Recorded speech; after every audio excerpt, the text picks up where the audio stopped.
Je donne maintenant la parole à l'Algérie. Madame President, allow me to begin.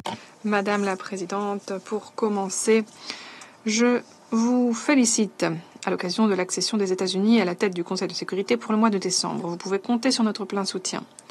J'aimerais également féliciter le Royaume-Uni pour sa présidence réussie au mois de novembre.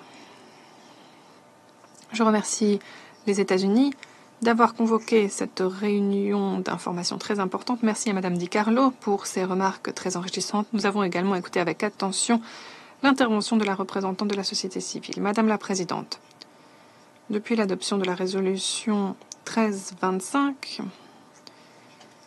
qui insiste sur le rôle vital des femmes pour la prévention des conflits, la gestion et le règlement des conflits, et de la résolution 2250 qui évoque, elle, les jeunes et la paix et la sécurité, nous avons vu certains progrès, mais il reste des défis de taille à relever pour la pleine mise en œuvre de ces cadres.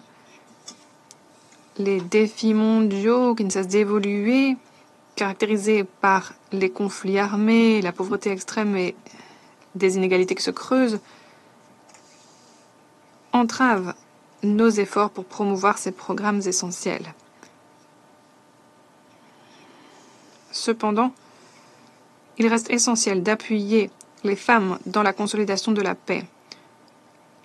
L'égalité intergénérationnelle et pas seulement entre les sexes doit être notre objectif. Nous devons reconnaître les contributions des femmes jeunes comme des femmes seniors dans les processus de paix. Les jeunes, notamment les jeunes femmes, donnent une nouvelle énergie et une nouvelle créativité essentielle pour nos efforts de paix.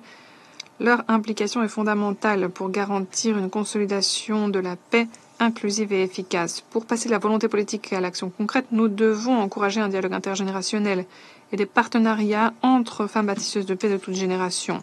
Cela peut être fait à travers les mesures suivantes. Tout d'abord, l'adoption d'une approche intégrée impliquant tous les acteurs pertinents, l'ONU, les organisations régionales, la société civile, pour renforcer le rôle des femmes en matière de paix et de sécurité.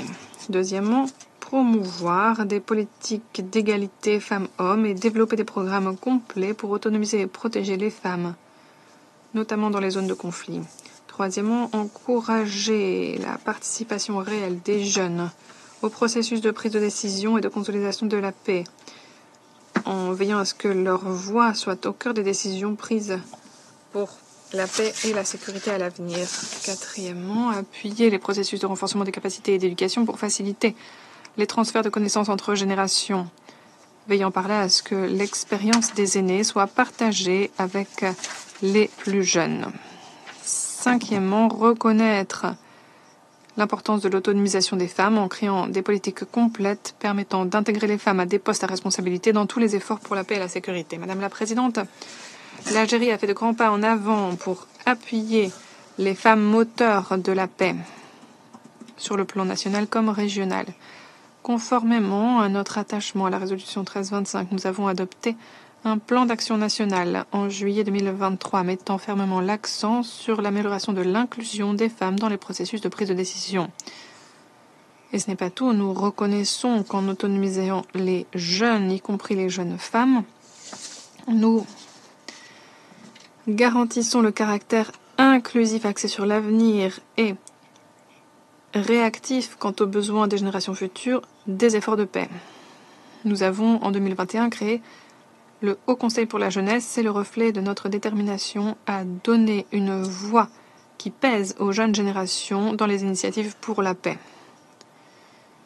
Avant de conclure, Madame la Présidente, je me dois d'évoquer la situation catastrophique à Gaza, le conflit qui continue de faire rage